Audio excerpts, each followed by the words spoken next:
ఈరోజు ఆంధ్ర స్టైల్ బోటి కర్రీ ఎలా చేయాలో మీ అందరికీ చూపిస్తాను. హాయ్ హలో అందరికీ నమస్తే. ఎలా ఉన్నారు అందరూ? Welcome to our channel. ఇదిగో బోటీని ముందుగా ఇలా తీసుకొని మొత్తం క్లీన్ చేసుకోవాలి. లోపలున్న డస్ట్ అంతా క్లీన్ చేసుకోవాలి. చీపురు పుల్ల ఉంటే ఆ చీపురు పుల్లతో మొత్తం అంతా లోపలికి పెట్టి ఆ మొత్తం అంతా డస్ట్ అంతా తీసేస్తూ ఉండాలి. తీస్తూ అవి మళ్ళీ బాయిల్ చేయాలి. బాయిల్ చేస్తే లోపల ఏమైనా డస్ట్ ఉంటే పోతుంది, లేదంటే చేదు తగిలేస్తుంది అన్నమాట కర్రీకి. అందుకు ముందు అసలు యాక్చువల్లీ ఇది ఎలా తీసేసి హాట్ వాటర్తోనే క్లీన్ చేసుకోవాలి ఫస్ట్. ఆ హాట్ వాటర్ కోసం నేను హీటర్లో పెట్టుకున్నాము బాయిల్ చేయడానికి వాటర్. అక్క క్లీన్ చేస్తుంది. అక్క ఒక్కరితే క్లీన్ చేస్తే లేట్ అయిపోతుందని ఇంకా అత్తయ్య కూడా యాడ్ అయ్యారు. అత్తయ్య నేను చేస్తానని చెప్పి కూర్చొని చేస్తున్నారు. అత్తయ్య కూడా హెల్ప్ చేశారు మాకు. ఆ బోటికి హాట్ వాటర్ బాయిల్ అయిపోయింది. ఒక దాంట్లోకి తీసుకొని అదంతా డస్ట్ తీసేసిందంతా ఒక దాంట్లో వేసుకుంటున్నాము. అత్తయ్య కూడా కట్ చేసేసి ముందు అందులో పెట్టున్నారు. ఇది ఇంకా డస్ట్ తీయలేదు. అవి పేగులు, ఇది బయట ఉంటుంది కదా బోటిది, అది అనమాట. అది అలా పీసెస్లా కట్ చేసేసి ముందు వేడి నీళ్ళు హాట్ వాటర్లో వేస్తేనే క్లీన్ చేయడానికి వస్తుంది అనమాట. అందుకని వేశారు. చాలా వేడిగా ఉందని మా అక్క పట్టుకోలేక కింద పెట్టి స్పూన్తో గీక్తుంది. మా అత్తయ్య చేత్తోనే తీసేస్తున్నారు మొత్తం అంతా. ఇద్దరు అలాగా ఫాస్ట్గా పని చేసుకుంటున్నారు. ఈలోపు మా పాప లేచింది. మా పాప దగ్గరికి వెళ్ళాను. ఈలోపు మొత్తం అంతా క్లీన్ చేసేసి కడిగేసి ఒక దగ్గర పెట్టేశారు వీళ్ళు. అది అలా తీసుకొచ్చేసి కడిగేసిన తర్వాత ఆ బోటీని అలా తీసుకొచ్చి స్టవ్ పైన పెట్టేయడమే. వాటర్ ఏమీ యాడ్ చేయక్కర్లేదు. పసుపు యాడ్ చేసి అలా పెడితే మొత్తం వాటర్ అంతా ఇంకిపోవాలి. అప్పుడే బోటీ కర్రీ అనేది బాగుంటుంది. అప్పుడు స్టవ్ ఆన్ చేసేసి ఆయిల్ కొంచెం పోసుకొని, తగినంత ఆయిల్ పోసుకొని ఆనియన్స్, మిర్చి, టమాటో కట్ చేసి పక్కన పెట్టుకున్నాము. ఫస్ట్ మిర్చి యాడ్ చేసి తర్వాత ఆనియన్స్ యాడ్ చేసాము. ఆనియన్స్ ఫ్రై అయ్యే వరకు చూసి ఆ తర్వాత కొంచెం బ్రౌన్ షేడ్లో వచ్చాక టమాటోస్ యాడ్ చేయాలి. ఇప్పుడు మేము టమాటోస్ కూడా యాడ్ చేసేసాము.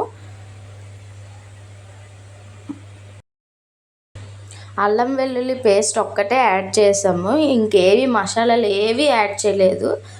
ఇంట్లో చేసిన అల్లం వెల్లుల్లి పేస్ట్ ఒక్కటే వేసాము. అది వేసి ఇంకా మిగిలిన బోటీ అంతా ఫ్రై అయిపోయింది కదా, వాటర్ అంతా ఇంకిపోయింది. ఇంకా కొంచెం వాటర్ ఉండిపోయింది. టైం అయిపోతుందని చెప్పేసి ఇంకా అక్క వేసేస్తుంది అనమాట. ఆ వాటర్ మాత్రం వేయకూడదు, పడేసేయాలి. పక్కకు తీసేసాము. అది ఆ బోటీ అంతా స్వేర్ చేసేసి అందులో పెట్టేసాము కుక్కర్లో. ఇప్పుడు కుక్కర్లో కొంచెం సేపు బాయిల్ చేసుకొని ఈలోపు ఏం చేద్దాం, క్యాప్ పెట్టేసి చింతపండు నానబెట్టాము. అది పులుసు కదా, అందుకని చింతపండు స్మాష్ చేస్తున్నాం. ఈలోపు బాయిల్ అయ్యింది. అది చూసి మళ్ళీ ఒక్కసారి కలిపేసి ఇంకప్పుడు కారము 2 స్పూన్స్ కారం యాడ్ చేసాం మేము. మీకు తగినంత కారం యాడ్ చేసుకోండి. స్పైసీ ఉంటేనే బాగుంటుంది, కానీ ఇంట్లో పెద్దవాళ్ళు కూడా ఉంటారు కదా అని మేము స్పైసీ ఎక్కువ యాడ్ చేయము. సాల్ట్ వేసుకున్నాము తగినంత. మాకైతే 2 స్పూన్స్ సరిపోయింది. మళ్ళీ ఒక్కసారి కలిపేసి ఈలోపు చింతపండు మనం కలుపుకున్నాము కదా పక్కన, అది ఒకసారి కలిపి ఒకసారి చూద్దాము. ఇప్పుడు పసుపు యాడ్ చేసాము.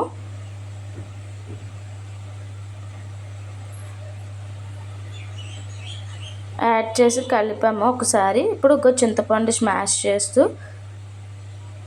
ఆ వాటర్ యాడ్ చేస్తున్నాము.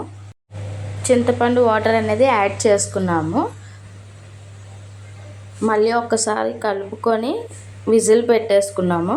విజిల్ పెట్టుకొని ఒక 8 విజిల్స్ 10 విజిల్స్ పెట్టుకొని, మాకైతే 8 విజిల్స్ సరిపోయింది. వచ్చాక ఆపేసుకోవడమే. కొంచెం మళ్ళీ ఇంకాలి.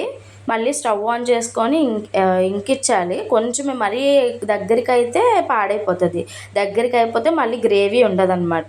సో తర్వాత మేమందరమే కూర్చొని తింటున్నాము.